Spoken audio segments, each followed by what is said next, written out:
না না, আমি অত তাড়াতাড়ি করতে পারবো না।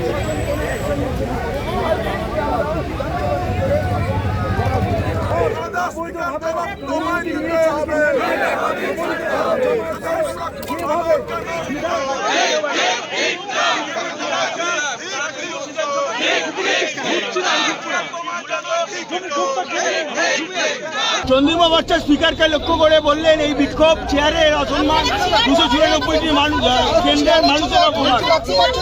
চেয়ার পাওয়া যায় না।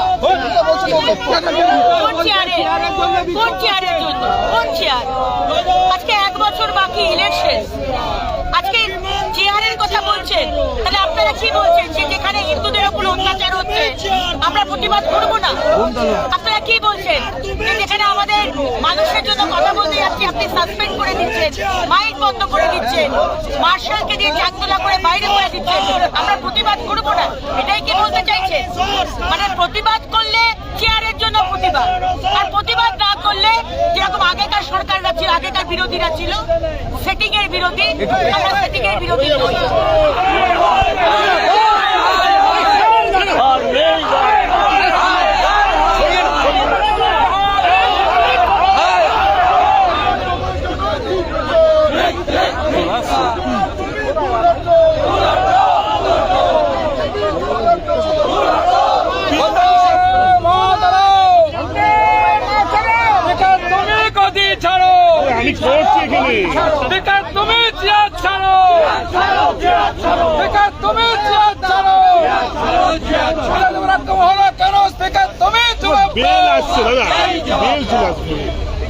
ধন্যবাদ।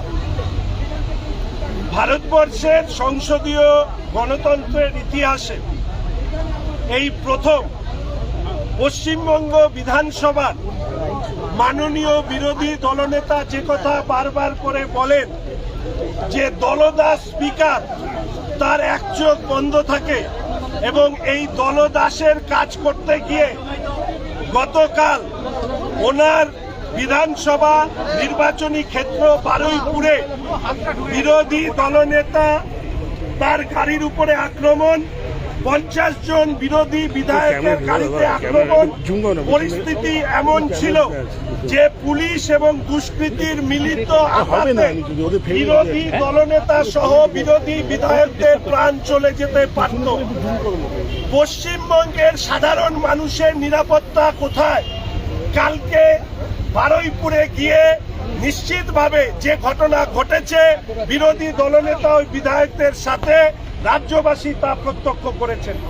আজকে বিরোধী দল ভারতীয় জনতা পার্টি পরিষদীয় দলের পক্ষ থেকে আপনারা কোন ক্যামেরা, আমি বলছি স্পিকার সাহেবের সামনে আমরা মাথা নিচু করে করে আমরা চেয়ারে বসি, বেরোই, কিন্তু মানুষ হিসাবে স্পিকার সাহেব কতখানি দলদাস আজকে তিনি বুঝতে পেরেছেন।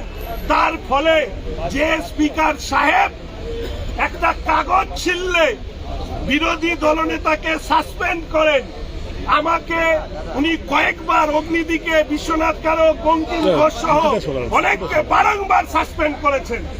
আজকে ওয়েলে নেমেছিলাম, মেরুদণ্ডহীন স্পিকার, তার ক্ষমতা হয়নি। এর আগে মার্শাল দিয়ে আমাকে এবং মনোজ রাওকে বের করেছিল, আমরা তো সেদিন কিছু করিনি। কিন্তু আজকে সংসদীয় ব্যবস্থায় স্পিকারের নিরপেক্ষতা যখন ধূলিসাৎ, সেখানে দাঁড়িয়ে প্রতিবাদ করা সত্ত্বেও দলীয় নির্দেশ পালন করা স্পিকারের চেয়ারের অবমাননা বলে তিনি যে এতদিন চিৎকার করেছেন, আজকে তার বিপরীতমুখী অবস্থান নিয়ে বসেছিলেন। কারণ তিনি এটা বুঝতে পেরেছেন যে বিমান বাবুর বিধানসভায় নির্বাচনী কেন্দ্রে রোহিঙ্গা অনুপ্রবেশকারীদেরকে একত্রিত করে পুলিশকে কাজে লাগিয়ে গণতন্ত্রকে বিমানে চড়িয়ে বাইরে পাঠিয়ে দিয়েছিলেন, যাতে বিরোধী দলনেতা, বিরোধী বিধায়কদের উপরে তাদেরকে শারীরিকভাবে হামলা করা যায়। আমরা আমাদের নিজেদের প্রাণ নিয়ে একটুও চিন্তিত নই।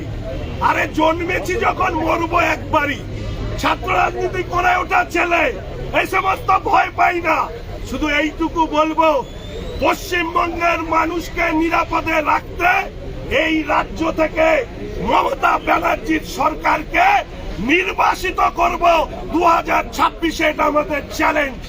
আজকে আমরা শুধু ভেতরে প্রতিবাদ নয়, আপনারা দেখবেন যে গণতন্ত্রের প্রহরী নির্লজ্জ দলদাস স্পিকার সাহেব বিমান বাবু গণতন্ত্রের বড় বড় কথা বলে আজকে অ্যাসেম্বলির গেটের মধ্যে দাঁড়িয়ে পরিষদীয় দলের বিধায়করা ভারতীয় জনতা পার্টির তার কুশপুত্তলিকা দাহ করে তার দলদাস, সেই দলদাসের যে বিষয় সেই বিষয়টি তুলে ধরেছেন।